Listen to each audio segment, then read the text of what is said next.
This little car here is the Kia Picanto, and not only is it one of the smallest new cars you can buy in Australia, it's also one of the most affordable. But despite that, the Picanto and cars like it are becoming increasingly rare on our roads, because as we all know, what might work around the streets of Seoul or Tokyo doesn't necessarily translate well to our great expanses in Australia. But if you are sticking to a metro capital, isn't the Picanto all the car you really need? Before we find out, remember, there'll be a full written review over on carsguide.com.au where we show our working as to how we got to the score at the end of this video. And if you're watching on YouTube, remember to hit like, subscribe, and the bell notification icon to stay up to date with all of our latest content. The Picanto we have for this video is the edgy looking GT Line Auto, but we've also tested the absolute base S manual for this range review. Prices range from the mid 14,000s for that base car and go all the way up to almost 20,000 for the niche top spec GT manual.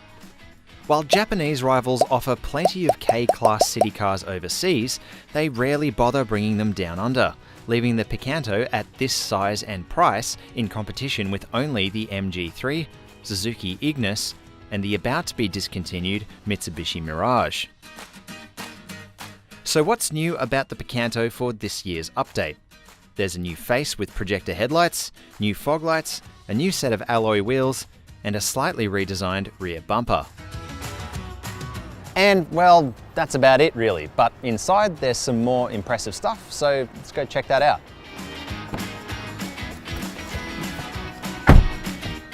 Now, styling-wise, not a whole lot has changed in here. There's the same attractive, if slightly plasticky dash, but here in the GT line grade, you get a leather steering wheel, some padding for your elbows here, and a top box console. Now, what has changed, and in a big way too, is this 8-inch multimedia touchscreen. It's a full inch larger than the one that came before it in the previous Picanto. But not only here in the GT line, but even in the base S, it has wireless Apple CarPlay. I mean, this was a feature that we're impressed came standard on a $50,000 Audi Q3. The software's pretty good too, although the test cars we had both threw a few little connection issues with the wireless, but it's not too much of a thing to be worried about.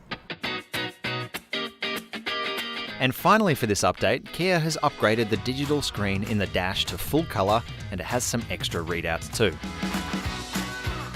One of the biggest draws of the Picanto for city buyers is its well under 4 metre length. This means the world is your oyster when it comes to spots marked small car only. But does it mean compromise on the inside?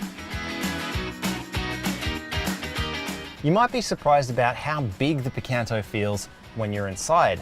Now, annoyingly, there's no telescopic steering adjust, but the tall roof is a really good trick for making you feel like you're in a much bigger car than you actually are. And as I said in the GT line, there is some quite welcome padding for your elbows. There's big storage areas in the doors, and the center console has a damn cool trick, so you can use it either as a cup holder or a storage tray. Neat. Now, you might have noticed that this car is really easy to get in and out of, but that's because it's got these giant doors to go with its tall roofline. You can see here in the back seat, I've got plenty of room. There's plenty of room for my knees, plenty of room for my head, and the seat comfort is just about as good as it is in the front too, which is really impressive for something with this floor plan. What you don't get is directional air vents of any kind or power outlets, so it might be a little bit sweaty in the Australian summer. There's no cup holders in the back either. How about the boot? Well, let's take a look. Now, even on the numbers, the boot seems quite small, but depending on what you're using it for, it can be quite useful. For example, it still fits our largest Cars Guide travel case and shuts, so you don't have to rule out the airport run. What powers the Picanto? A tiny engine. Power outputs are nothing impressive, but it is a light car, so it has enough pep to get it around. In the case of the S and the GT line, it's a non-turbo unit. But those looking for something a bit more can opt for the punchier 3-cylinder turbo in the manual-only GT. Speaking of transmissions, there is the choice of either a 5-speed manual or old-school sounding 4-speed torque converter auto for the S and GT line. Let's take a look at what the Picanto is like behind the wheel. Well, it's better than you might expect, even though it's got this tiny little engine, it actually gets by. Like, there's not much power, but it's very light, so it's quite peppy. The downside is that 4-speed transmission in this auto model here. It's very transparent about what it's doing. It tends to give the engine that kind of revvy feel as you're accelerating, and you can tell that it is using quite a lot of fuel. The steering is surprisingly great. It's really direct, and you have a really nice feel of the front two wheels. My colleague Matt Campbell likes to say that a lot of Kias have a bit of a wooden feel in the steering, and that is a little bit present here. The feedback can be a little bit abrupt through it, but other than that, it's nice to drive. Okay, so the steering's pretty good, the handling's pretty good, and the engine is better than you might expect. But what about the ride? Well, here in the GT line, it is surprisingly firm. It's quite abrupt over bumps, and it can be especially hard over the rear where it's got that torsion bar suspension.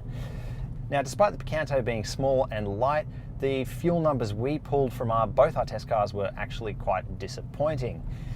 Especially this 4-speed auto, you can get similar fuel consumption figures from hatches in the segment above with much bigger engines. The manual wasn't as bad, but then it's not the best transmission either. On the safety front, the Picanto now gets auto emergency braking as standard, which is pretty good across the range for something this cheap. Unlike international versions that are sold in Korea, for example, there's no blind spot monitoring or rear cross traffic alert, and this car also can't have adaptive cruise control either. Which brings me to another point about driving it on the freeway. As you might imagine, driving this car into city isn't the best. It's very revvy, it is quite noisy above 80 kilometers an hour, and the lack of that adaptive cruise control isn't great either. One of the big draws that Kia has over a lot of other brands is its famed 7-year unlimited kilometer warranty. It's rivaled in this segment only by the MG3, but you could argue that Kia has a bit more of an established history in Australia by now.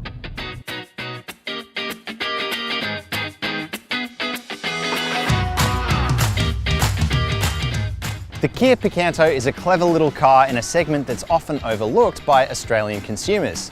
It is probably all the car you need in one of Australia's capital cities, but I can understand its lack of intercity flexibility, ruling it out from the kind of car that most people want.